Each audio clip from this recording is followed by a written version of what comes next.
तो दोस्तों आज की इस वीडियो में हम लोग आपका जो टेक्स्ट बुक है उसके अंदर जो पेज नंबर 12 है उसके ऊपर का एग्जाम्पल नंबर 2 हम लोग यहाँ पर सॉल्व करेंगे।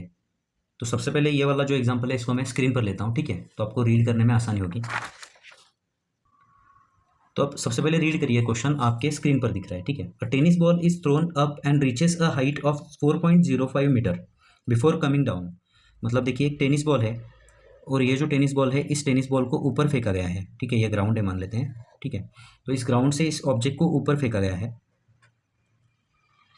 और ऊपर फेंकने के बाद ये जो ऑब्जेक्ट है 4.05 इतनी हाइट पर पहुंचता है, ठीक है। नीचे आने से पहले इसकी जो हाइट है वो कितनी हाइट पर रीच करता है, ये 4.05 मीटर, 4.05 मीटर इतनी हाइट पर पहुंचता है। और यहाँ पर इसकी वेलोसिटी कितनी होगी, जिसको हमने ऊपर फेंका है ना, तो यहाँ पर इसकी फाइनल वेलोसिटी जो है वो 0 होगी, इसकी इनिशियल वेलोसिटी कुछ तो होगी, ठीक है।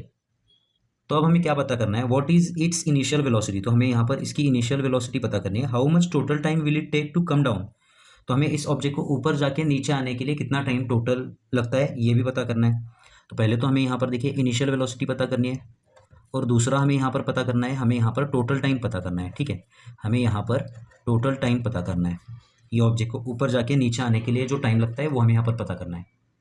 और जी की वैल्यू कितनी एज्यूम करनी है, जी की वैल्यू हमें यहाँ पर एज्यूम करनी है 10 मीटर पर सेकेंड स्क्वायर, ठीक है। तो बच्चों सबसे पहले हमें यहाँ पर यू पता करना है। इनिशियल वेलोसिटी पता करने के लिए हमारे पास 3 इक्वेशंस हैं न्यूटन के। तो पहला इक्वेशन क्या है, v is equal to u. अब क्योंकि हमने ऊपर फेंका है तो इसकी वेलोसिटी डिक्रीज करती जाएगी, तो हमें यहाँ पर यूज़ करना होगा minus sign, minus g t. दूसरा इक्वेशन क्या है, h is equal to u t minus half g t square. और तीसरा इक्वेशन क्या है, v square is equal to u square minus twice g h. ये 3 इक्वेशंस हैं। यहाँ पर फाइनल वेलोसिटी 0 है, मतलब ये वैल्यू 0 हो जाएगी और ये भी वैल्यू 0 हो जाएगी। अब आपको बच्चों यहाँ पर u निकालना है, ये u की वैल्यू निकालनी है। तो u की वैल्यू निकालने के लिए क्या आप यहाँ पर ये इक्वेशन यूज़ कर सकते हो, नहीं कर सकते, क्योंकि देखिए आपको u पता नहीं है और आपको t भी पता नहीं है ना, ठीक है। क्या आप ये इक्वेशन यूज़ कर सकते हो, ये भी नहीं यूज़ कर सकते आप, क्योंकि आपको u पता नहीं, t पता नहीं है, ठीक है। तो 2 अननोन है। लेकिन क्या आप ये इक्वेशन यूज़ कर सकते हो, हाँ ये इक्वेशन आप यूज़ कर सकते हो, क्योंकि देखिए आपको u पता करना है लेकिन आपको जी एच पता है ना। तो यहाँ पे ये इक्वेशन में एक ही अननोन है, तो हम लोग ये इक्वेशन यूज़ करेंगे u का पता करने के लिए। तो सबसे पहले तो यहाँ पर देखिए यू स्क्वायर माइनस क्या होगा, देखिए हम लोग ये फर्स्ट क्वेश्चन का आंसर निकालते हैं। U square minus twice g h is equal to 0, 0 is equal to u square minus twice g h, okay. तो ये 2 जी एच अगर इधर आता है तो ये प्लस हो जाएगा, 2 g h is equal to u square. और 2 इंटू जी की वैल्यू कितनी है, जी की वैल्यू है 10 और एच की वैल्यू कितनी है 4.05, 4.05 is equal to u square. 10 into 4.05, ये डेसिमल पॉइंट आगे शिफ्ट हो जाएगा तो यहाँ पर आपको मिलेगा ये 40.5, ओके। 10 से इसको मल्टीप्लाई करने पर 40.5 और ये 2 जो है उसको वैसे ही लिखेंगे, is equal to u square. Therefore u square is equal to what, ये 40.5 इंटू 2 क्या हो जाएगा, 81 हो जाएगा, okay. Therefore u is equal to क्या होगा, रूट अगर दोनों साइड का लेते हो तो आपको यहाँ पर 9 हो जाएगा। तो आपको इनिशियल वेलोसिटी जो है वो आपको मिल चुकी है 9 मीटर पर सेकेंड।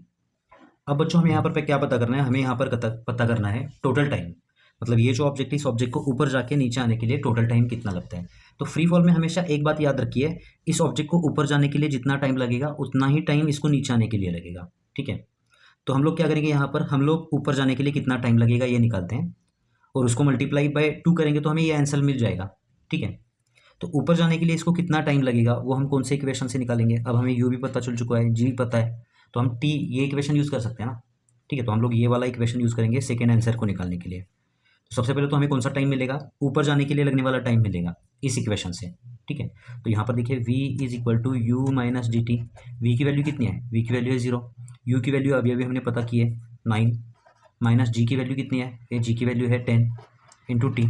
ये 10 इंटू टी अगर इधर आएगा तो ये प्लस हो जाएगा, 10 into t is equal to ये क्या है 9 है, ठीक है। टी की वैल्यू क्या हो जाएगी यहाँ पर 9 डिवाइडेड बाई 10, 9 डिवाइडेड बाई 10 और 9 डिवाइडेड बाई 10 कितना होता है, ये होता है 0.9 सेकेंड्स, ठीक है। तो हमें ये जो ऑब्जेक्ट है इस ऑब्जेक्ट को ऊपर जाने के लिए कितना टाइम लगा, 0.9 सेकेंड्स।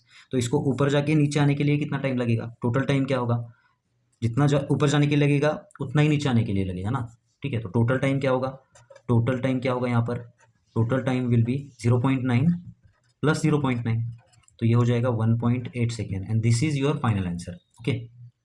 तो यहाँ पे बच्चों ये वाला वीडियो भी खत्म होता है। नेक्स्ट वीडियो में हम लोग ये ग्रेविटेशनल पोटेंशियल एनर्जी क्या होती है इसके बारे में बात करेंगे और इसके